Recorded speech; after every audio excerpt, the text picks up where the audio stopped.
All right, this is topic 7.4, our additional practice problem number 6. The problem says point B has coordinates -4 and -2. The x-coordinate of point A is at 5. The distance between point A and point B is going to be 15 units. So our questions are A, what are the possible coordinates of point A? And B, find the possible coordinates of point A if B were moved to -7, -2. So I'm going to start by plotting. I posted here one of the coordinate grids that you can find in Pearson. I just pasted it here so we can kind of look at our problem while we're graphing and kind of identifying what we're looking at. So point B has coordinates -4 and -2. 1, 2, 3, 4, and down 2. I'm going to put a dot right where that is. Ooh, I guess it didn't show up. Let's see if I can get this fixed. 1, 2, 3, 4, 1, 2, right there. Okay, not the color I was hoping for, but that works too. All right, so that is going to be my point B,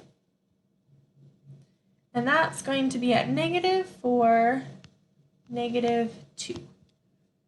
All right, and then it says point A, the x-coordinate is at 5. So if I go over to our x-coordinate of 5, that's 5, 0. But I know that my x-coordinate could be anywhere along this entire line right there. Anywhere along that line is where A could be sitting, right? It could be anywhere on those points. So any place that I move to on that line, if I'm using a right triangle, right, because I'm trying to find distance, I could say that my distance from here to there is going to be 15.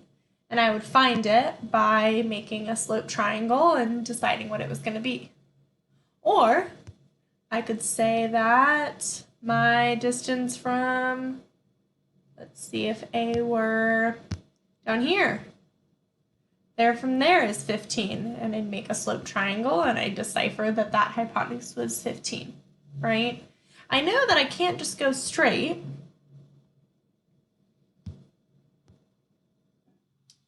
Or 2 is right there. I know I can't just go straight because that's only going to be 1, 2, 3, 4, 5, 6, 7, 8, 9, 10. Or 9. There we go. 1, 2, 3, 4, 5, 6, 7, 8, 9. So that would only be 9 units. And I know that is not nearly enough to get me 15. So I know that at least one of those lengths of my right triangle is going to be 9 though, right? Because anywhere that I go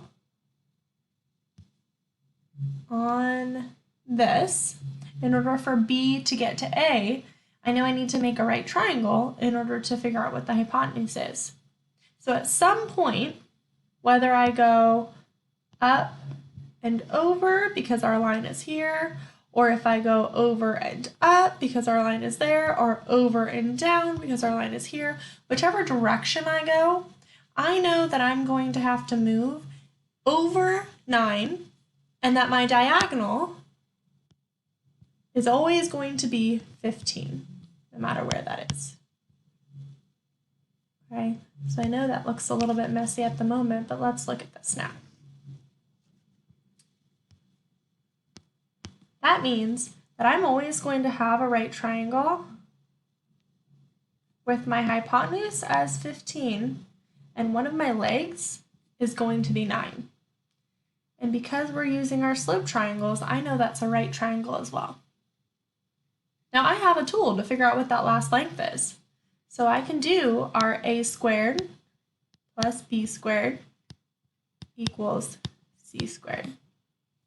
One of our legs is 9. 9 squared plus b squared is going to be equal to 15 squared. 9 squared is 81 plus b squared is equal to 225. Now if I subtract 81 from both sides, let's see, 225 minus 81 ends up being equal to 144. So b squared is equal to 144 4. I know that's getting a little bit crammed down there. So I'm going to move right back up to here, and I'm going to look at b squared is equal to 144. I can take the square root of both sides, and that means that b is equal to 12. So now I have a right triangle that looks like this. That's the right triangle I'm trying to make. So I'm going to erase this work that I have.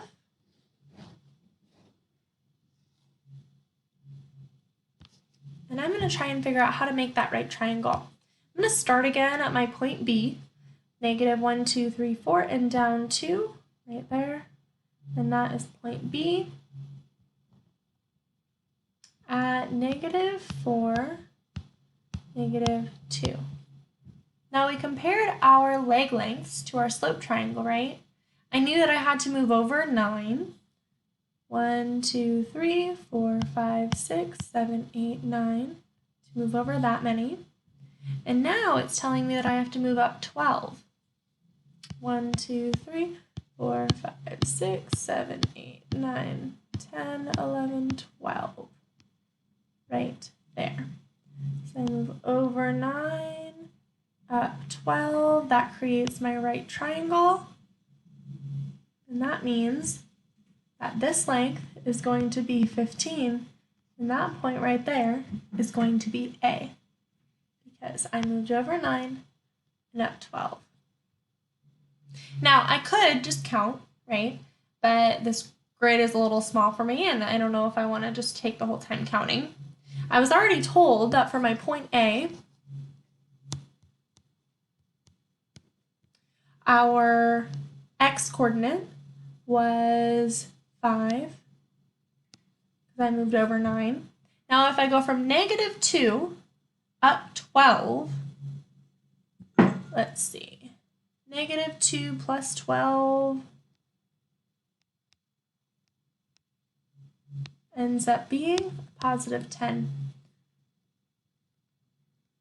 So this point right there is at 5, 10. What are the possible coordinates of point A? 5, 10 is a possible coordinate of point A. Now it says find the possible coordinates of point A if point B were moved to negative 7, negative 2. I'm going to erase this, and we're going to start one more time and try and do the same process. This is going to be a different right triangle. It says, what if my point B were at negative 7, 1, 2, 3, 4, 5, 6, 7, negative 2, 1, 2. Would look like it was right about there. So that were B at negative 7, negative 2. Now I'm assuming that point A still has an x-coordinate of 5. So I would end up moving over, instead of 9, in order to get to this line at 5, 1, 2, 3, 4, 5, I'm going to have to move over. Ooh, that was not a very straight line. Let's try that one more time.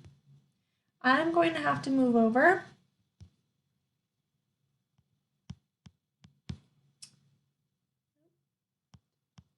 told you this was not fun to count this way. I'm going to have to move over 12 points in order to go from negative 7 over to positive 5. That side of my right triangle is going to be 12 units, and I'm assuming that the distance is still going to be 15. So at some point, my hypotenuse is going to have to be 15. So my right triangle, the hypotenuse is 15. One of my legs is going to be 12. And I'm trying to figure out what my other leg is going to be. So if I use a squared plus b squared equals c squared again, we can see that 12 squared plus b squared is equal to 15 squared. So 144 plus b squared is equal to 225. This looks a little bit like our last problem, just a little bit backwards. If I subtract 144 from both sides, I'm probably going to get 81 because it looks very similar from our last piece, or to our last problem. So now again, I get b squared is equal to 81. Now I'm going to go over here one more time. If I do b squared is equal to the square root, oops, sorry, I've taken the square root of both sides, is equal to 81. I take the square root of both sides. B is equal to 9. So it looks like it's going to be a very similar triangle, but instead of my horizontal leg being 9 and my vertical leg being 12, my horizontal leg is now 12 and my vertical leg is now 9. Let's now go up. 9, 1, 2, 3, 4, 5, 6, 7, 8, 9, right there. So 9 is how far I went up. That is 15. And this point right there is A. Now let's erase the rest of this extra work we have going on. Let's figure out what that point can be. So from -7, I moved over 12, which means that for point A, my x-coordinate is still 5.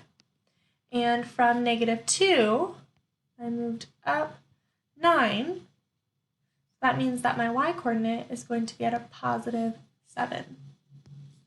So a possible a-coordinate is 5, 7. Now, the last thing I want to look at is the idea that it says a possible coordinate.